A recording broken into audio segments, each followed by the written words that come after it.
Oi, gente, hoje é quarta-feira, então é dia de Papo na Ascom. Hoje a gente recebe o professor do Departamento de Neuropsiquiatria, João Ricardo de Oliveira, para conversar um pouquinho sobre neurociência. Tudo bom, professor? Tudo bem, obrigado pelo convite. Obrigado ao senhor por estar aqui conosco. Professor, primeiro, do que é que se trata a neurociência?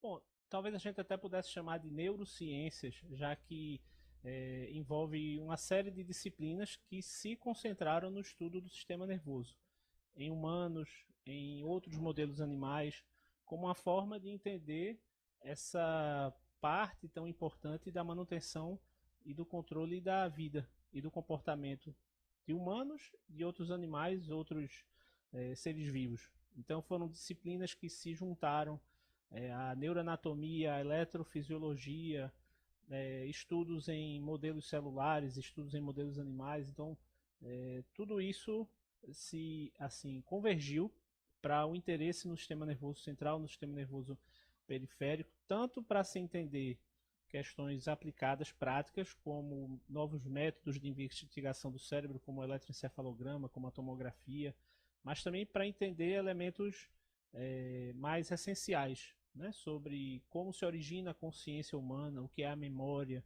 né, o que é o transtorno de personalidade antissocial. Então ela acabou enveredando por temas de interesse público muito grande, né? Por isso que naturalmente o tema neurociências atrai a atenção de muita gente.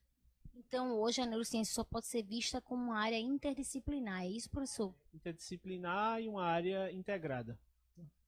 Perfeito, professor. E como é que a gente vê a neurociência no nosso dia a dia, no nosso cotidiano? Bem, há muitas aplicações práticas na área médica. Então, exames de rotina hoje vieram de investigações sobre métodos que podiam mostrar o cérebro humano, outras partes do sistema nervoso em vivo, né, no paciente, não só mais na necrópsia, né, não só quando o paciente tinha falecido ou quando você dissecava um animal, mas agora você pode estudar esses fenômenos acontecendo em tempo real. Né? E isso depois repercute para exames que possam diagnosticar doenças mais precocemente, né? Definir um procedimento neurocirúrgico. Né?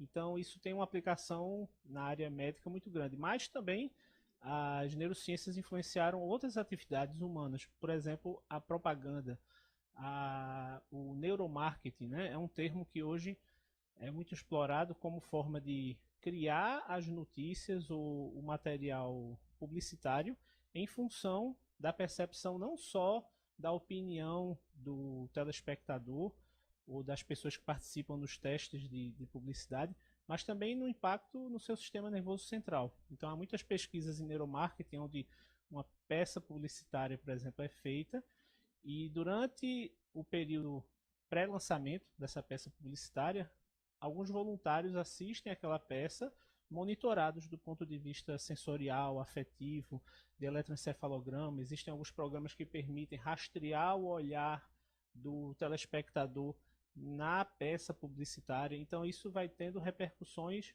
além só da prática médica investigativa. Que legal, professor, nem imaginava. E em relação às suas pesquisas, o senhor tem várias publicações em revistas internacionais importantes. Quais são as principais áreas de pesquisa na neurociência que o senhor está envolvido atualmente?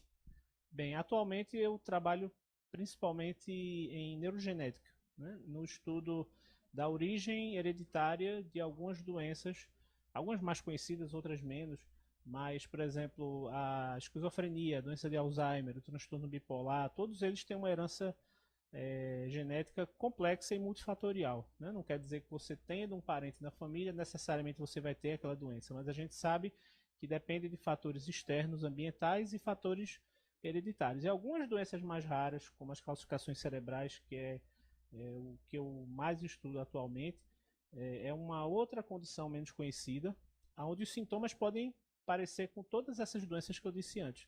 Só que a causa é o acúmulo de calcificações dentro do cérebro, que em algumas imagens vocês vão poder ver a tomografia computadorizada comparando o cérebro de um indivíduo sem calcificação e outro com.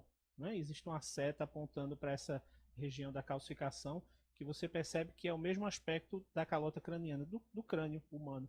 Então essas calcificações vão se formando lentamente, pode demorar muitos anos até os sintomas virem à tona e vão vir de maneira muito heterogênea. Pode simular um quadro de esquizofrenia, de demência, de enxaqueca, né? Então é uma doença genética modelo para a gente entender outras condições psiquiátricas mais comuns, né? Que na maioria dos casos não tem um marcador de neuroimagem como a calcificação. Então a gente nós concentramos nossos esforços dentro de um grupo de pesquisa que está sediado no Laboratório de Imunopatologia Keizo Asami. É um grupo que envolve alunos de iniciação científica, de mestrado e de doutorado, e alguns de pós-doutorado, e que eles se concentram no estudo de amostras de pacientes, de culturas de célula e alguns modelos animais que conseguem reproduzir os mesmos achados que nós vemos nos pacientes. Então isso ajuda a definir a origem desse problema. E em cima disso a gente também elabora alguns ensaios clínicos, né, com pacientes diagnosticados, onde a gente investiga medicações que são candidatas para ou parar ou reverter essa calcificação. Então algumas das nossas publicações mais importantes são em revistas que perceberam o impacto dessa informação de uma doença que estava meio que escondida, né? Porque você precisa de um tomógrafo para diagnosticar isso. Então, clinicamente, só esses pacientes eram confundidos com outras condições.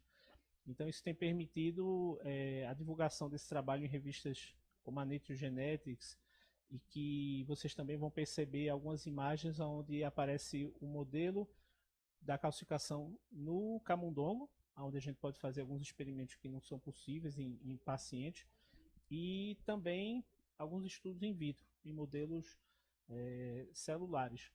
Um outro aspecto importante é que essa pesquisa envolve a colaboração de muitas pessoas e também uma colaboração internacional muito forte, né? Então, o primeiro trabalho que localizou o gene para essa doença em 2012 fez parte de uma colaboração entre o Brasil, a China e a Espanha.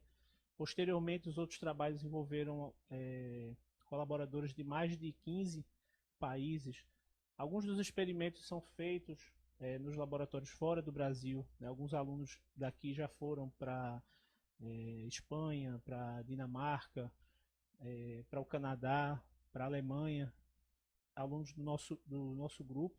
E também alguns desses pesquisadores da França e da Dinamarca vieram para o LICA, tanto participar de experimentos como participar de reuniões que tentam organizar essas informações que a gente tem tentado coletar a nível internacional.